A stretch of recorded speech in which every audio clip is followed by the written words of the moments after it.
Back live tonight here on In Focus, and thank you for joining us. Staying on the matters now that's got to do with our municipalities. The IFP in KwaZulu-Natal says that it will protect Hung municipalities under its control from a planned takeover. This comes amid accusations that its speakers are doing all in their power to stall motions of no confidence tabled by the ANC-EFF National Freedom Party coalition against the party's mayors. For more on this, we are now joined by Thami Ntuli, KwaZulu-Natal IFP chairperson.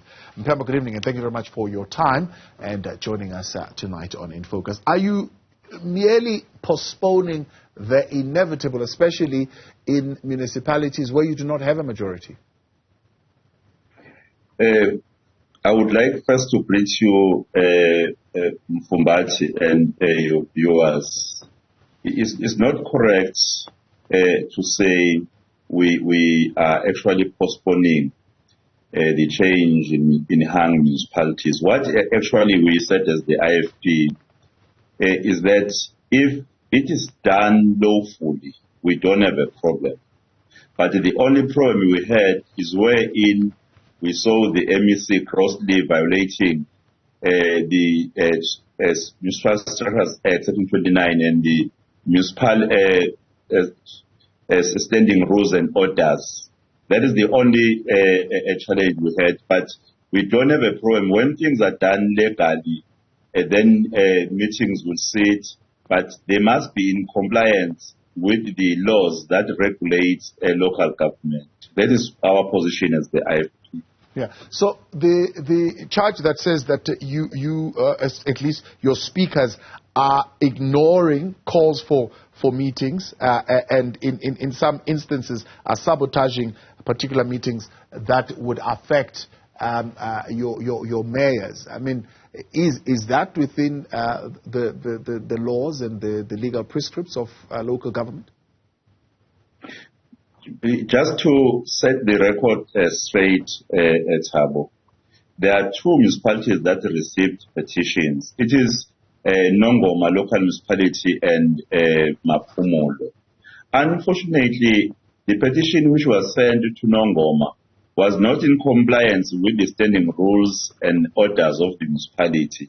Hence, the speaker advised them that please correct the flaws so that the petition is in compliance with the standing rules and orders of the municipality.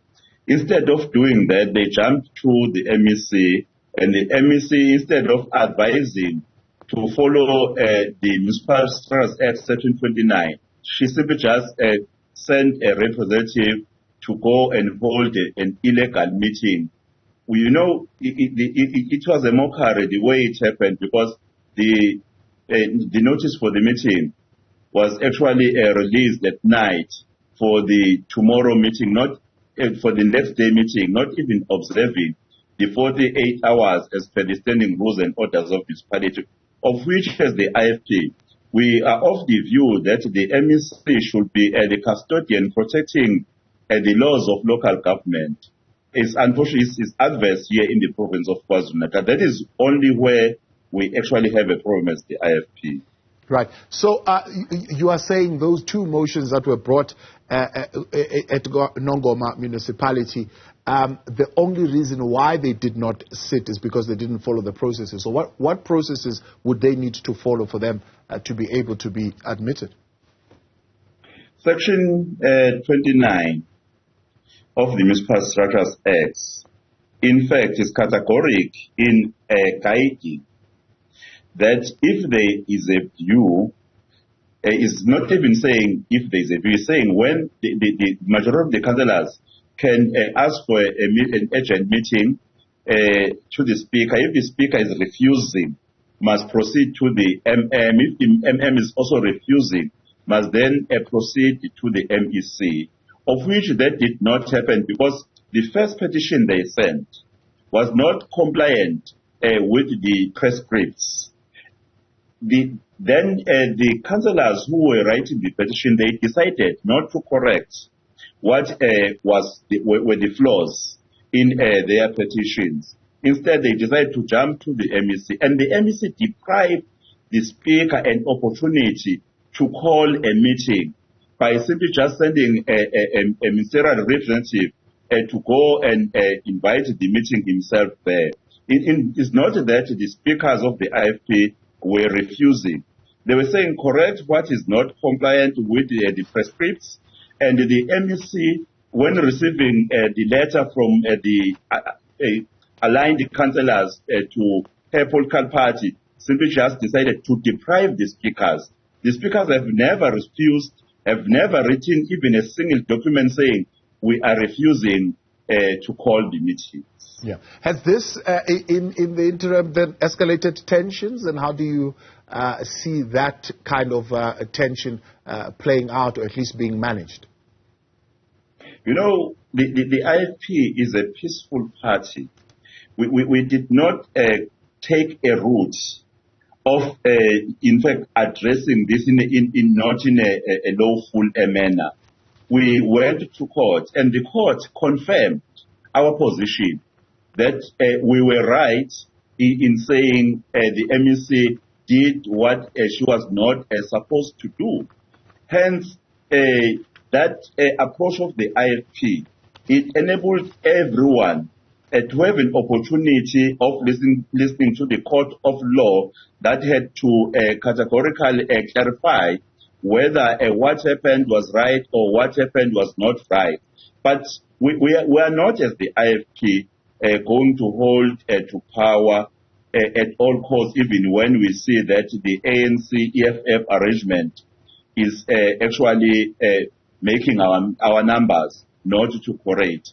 But we want everything to happen according to the law.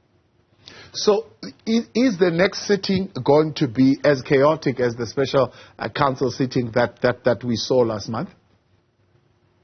Immediately, when a meeting has been called by the speaker, when the MEC gives the speaker an opportunity to call a meeting, there will be no reason for any chaos, because that would be a lawful meeting. The only problem we have as the IFP is what is happening. You know what is happening in the province of KwaZulu-Natal. The performance of the IFP in by-election, in fact, has brought some anxiety in certain quarters of our spheres of government. As a result, they end up committing gross mistakes instead of following the correct procedure, follow the law, so that they will achieve what they want to achieve. Unfortunately, they are not prepared to do so. But as the IFP, what we'll always do when someone is violating the laws of the country, we'll go to court to say, can you please advise him or her to abide with the laws of our country? Yeah, there are some who are accusing, for example, the Speaker of Maphumulo, Singiti, of taking a month of sick leave after the ANC-NFP-EFF bloc called for a special council, only for him to show up at the municipal offices when they say Sithole Mloyi tried to intervene by sending a representative. Well, I'm not aware of such accusations, and I'm not even aware of our speaker having taken any leave in Maphumulo. I don't think that is the fact. It could be a mere accusation. As far as I know, the speaker is at work, is not on leave, except that when the councillors sent a petition, the speaker was attending a workshop in Palito, and he came back and responded after seeing the petition, advised the councillors to do the correct thing. Unfortunately, the route I've explained here, they jumped to the ANC MEC, who decided not to even advise them to, in fact, follow what the speaker was given as the guidance, decided to say, go and call the meeting there. I don't think it's correct that the speaker took a month leave, because I'm aware of the case of Maphumulo. So how is this then affecting, for example, the delivery of services, things like the passing and the tabling of adjustment budgets and so on and so forth? It does impact negatively to service delivery programs. The interference of the MEC, that is why as the IFP, were really concerned that why the MEC had not to at least understand, because she has a background of a local government. She was once a councillor. Why the MEC did not, in fact, advise the councillors accordingly, so as not to create instability that she has created in those two municipalities, because we are seated not for at least for Nongoma, the court was able to say the IFP mayor is still a mayor. But in Maphumulo, we are sitting at a point wherein we're waiting for the court for a particular time, and you don't know whether those who went to council to say they were passing a budget, whether they were supposed to or not. The unfortunate part, that is caused by someone who's actually supposed to be the custodian of local government, prescribes someone who should be putting at first the priorities of the people, or putting people of KwaZulu-Natal first before she even thinks about her political party. That's a very unfortunate challenge which we are seeing in the province of KwaZulu-Natal. You know what's happened? If the MSO of KwaZulu-Natal had to be fair, you have a district municipality which is Mkhanyakude. The IFP is a majority there. But since 2021 local government election, ANC is governing that municipality illegally. And the MEC is doing nothing about that. Mpemba, we hear you loud and clear. We'll take these issues and canvass them with the MEC as well. We thank you for coming on tonight and giving us your views. That's the view there of the IFP.